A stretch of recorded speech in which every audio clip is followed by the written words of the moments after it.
Students, आज हम class 10th में पढ़ेंगे द ट्रीज़। और ये जो द ट्रीज़ है ये एक पोएम है जो कि एड्रियन रिच ने लिखी है। इस पोएम को डिटेल में लाइन बाय लाइन एक्सप्लेनेशन इसका हम पहले से ही पढ़ चुके हैं। अब हम इसके एक्सट्रैक्ट बेस्ड या कॉम्प्रिहेंशन टेस्ट क्वेश्चन आंसर्स को पढ़ेंगे। और बिल्कुल एग्ज़ाम में ऐसा ही पूछा जाता है, read the extracts and answer the questions that follow. आपको नीचे जो दिया गया है एक्सट्रैक्ट है उसको पढ़ना है और आंसर देने हैं द क्वेश्चंस दैट फॉलो।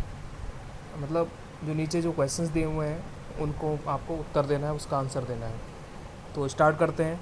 सबसे पहले ये जो लाइनें दी हुई हैं इसको हम पढ़ेंगे और जो नीचे जो कुछ क्वेश्चंस दिए हुए हैं ये इसके आंसर हमें लिखने हैं। तो स्टार्ट करते हैं। देखिए, wind rush to meet them, the moon is broken like a mirror, its piece flash now in the crown of the tallest oak. बहुत अच्छी लाइनें हैं ये। आपने उस दिन पोएम में पढ़ा था कि जो द ट्रीज़ हैं वे जंगल की तरफ दौड़ रहे हैं और ये एक इमेजिनेशन पे बेस्ड पोएम है।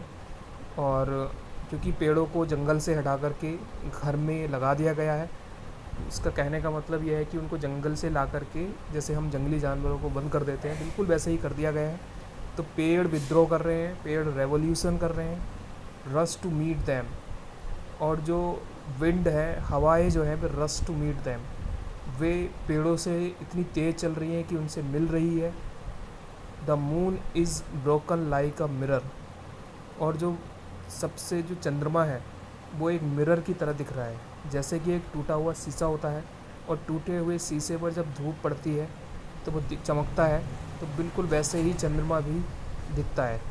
इट्स पीस फ्लैश नाउ, और इसके जो टुकड़े हैं फ्लैश नाउ, और वो बिल्कुल ऐसा लग रहा है जैसे कि टूटे हुए जो शीशा होता है, टूटे हुए शीशे वो फ्लैश करता है, चमकता है। In the crown of the tallest oak, oak नाम के पेड़ का जो सबसे ऊपर का जो हिस्सा है, और तो उस पर चंद्रमा, क्योंकि वो इस समय पत्तों के पीछे है तो इस समय हवा चल रही है, तो कभी जब उसके पत्ते हिलते हैं तो वो फ्लैश करता है, चांद फ्लैश करता है, वो बिल्कुल ऐसे ही फ्लैश करता है, ऐसे ही चमकता है। फ्लैश का मतलब तेज़ी से चमकता है, जैसे कि एक टूटा हुआ शीशा चमकता है।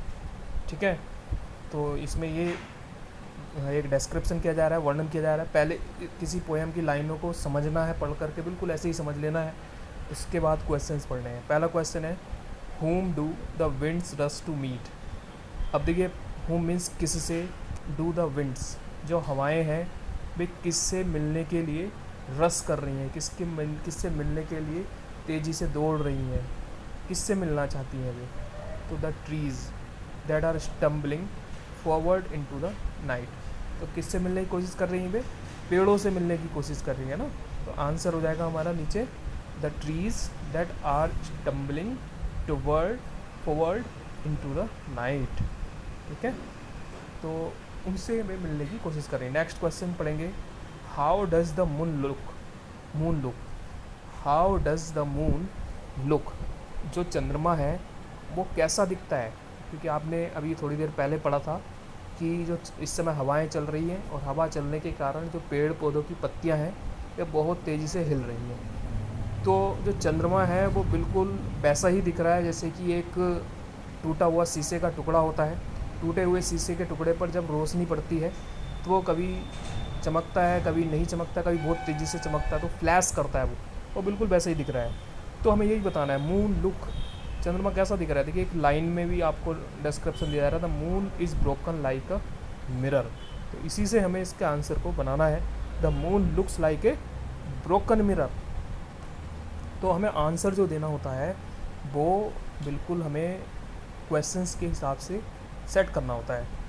तो यही हमें सीखना है। तो the moon looks like a broken mirror, चंद्रमा की तरह, चंद्रमा जो दिखता है वो ऐसा दिखता है जैसे कि टूटा हुआ शीशा। ब्रोकन मिरर मीन्स होता है टूटा हुआ शीशे की समान दिखता है। नेक्स्ट क्वेश्चन है, name the poem and the poet. आपको जो नीचे लिखी जो पोएम है उसका और जो कवि हैं उसको बताना है।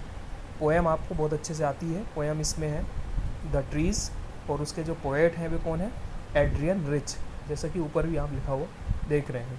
तो आपको नीचे लिख देंगे the trees by Adrienne Rich. Next question है, how does the poet describe the moon. फिर वही वाला क्वेश्चन पूछा जा रहा है कि जो पोएट हैं वे कैसे वर्णन करते हैं चंद्रमा का, चंद्रमा का वर्णन वे कैसे करते हैं, किस प्रकार करते हैं। तो देखिए इसमें, the poet says that moon seems to be a broken mirror. देखिए कवि कहते हैं कि जो चंद्रमा है वो एक टूटे हुए शीशे के समान दिखता है, and its pieces shine in a crown of the tallest oak tree.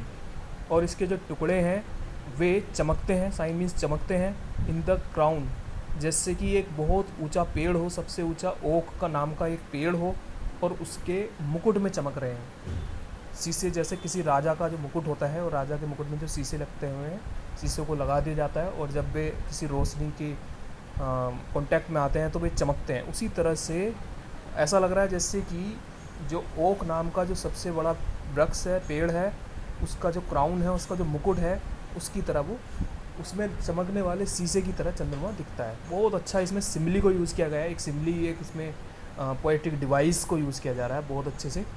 तो ये आपका कॉम्प्रिहेंसिव क्वेश्चन आंसर्स हैं, बिल्कुल ऐसे ही पूछे जाते हैं। तो आपको करना ये है कि आप बड़े अच्छे से ध्यान से इसको पढ़ कर के, समझ कर के, इसको जो इसके क्वेश्चन आंसर्स हैं उसको लिखेंगे।